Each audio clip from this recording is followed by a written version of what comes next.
So today we're making an addition to my lathe. Nothing fancy, but it will be a handy thing to have, especially for some ideas that I have coming up. I'm adding a Nova 1/2 inch chuck to the tailstock of my lathe. So I guess it's sort of an unboxing, but a really boring one because there should only be like 2 things in here, the chuck and the chuck key. But let's take a look anyway. So I got this on Amazon.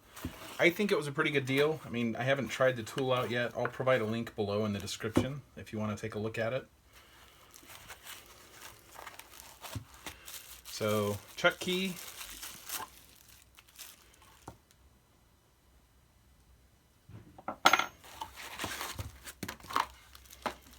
And the chuck.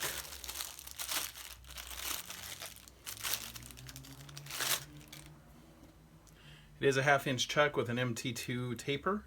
And that is actually one thing to check out. If you want to add a chuck to your lathe, you need to check and see what the taper is on your tailstock to make sure that it'll be a good tight fit. My lathe is the Harbor Freight 10x18 mini lathe, and it takes an MT2 or 2MT if you prefer.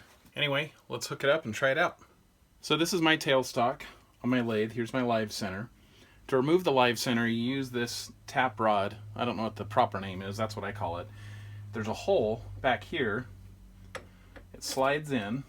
I like to put a little piece of wood in front just because there is a sharp point on the live center and I don't feel like getting hit by that. And then you just tap the tap rod to get that out. Now sometimes if it's been in there really tight, it might take a couple light mallet taps to get it to move, but that's really all it is. So on mine, you have to move the collar forward a little bit in order for it to fit in all the way. You can see as I bring it forward, it's sliding up on that. There we go. Now, of course, that is going to limit your depth a little bit, at least as far as how much you can go without having to advance the tailstock. I've chucked up a square piece of madrone. It's important that the stock you put in be square or round rather than rectangular or something like that, because these jaws open and close in basically a concentric circle relative to the center of the headstock. And because of that, and since they are fixed in relation to each other as far as if this one is 1/2 inch from center, then this one is 1/2 inch, this one is 1/2 inch, this one is 1/2 inch, they're going to increase and decrease at that same rate.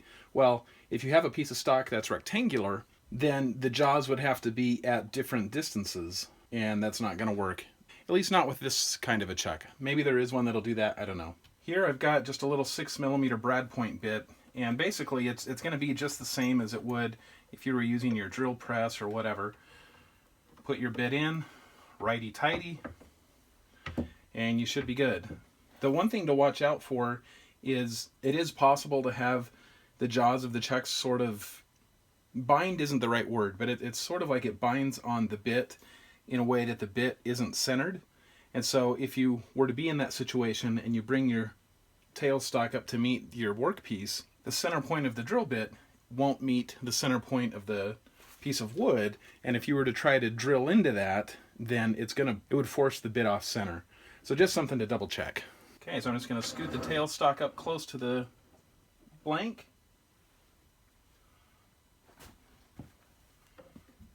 Tighten that.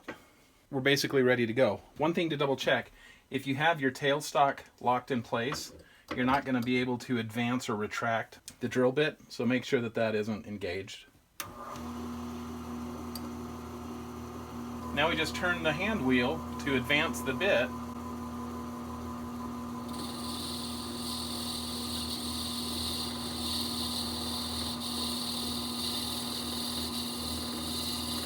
And you just go till you get whatever depth it is that you need in that piece.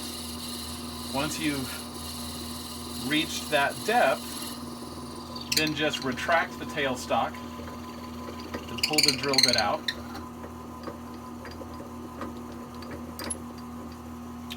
Shut her down. Let's take out our piece of wood and see how we did. There we go. Not too bad. If you're not sure where a drill chuck would be handy in using a lathe, the most common things you're probably going to use something like that for, especially with a small lathe like mine, would most likely be pen turning, but you could probably also use it to do things like pepper grinders and salt grinders and those sort of kitchen gadget / utensil. Woodcraft sells kits for ice cream scoops and pizza cutters and all sorts of little things like that.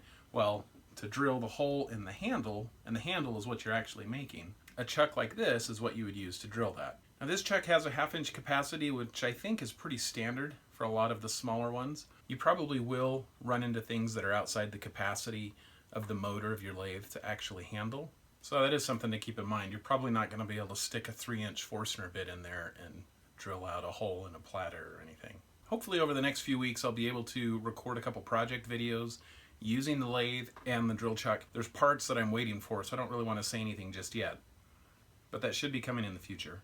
If you have any questions, drop them in the comments below. Like I said, I'll provide a link in the description to this item if you wanted to look at it. I got mine from Amazon. Thanks for watching. If you liked the video, click the thumbs up button, and if you want to see more of the things I do in my shop, go ahead and subscribe. We'll see you next time.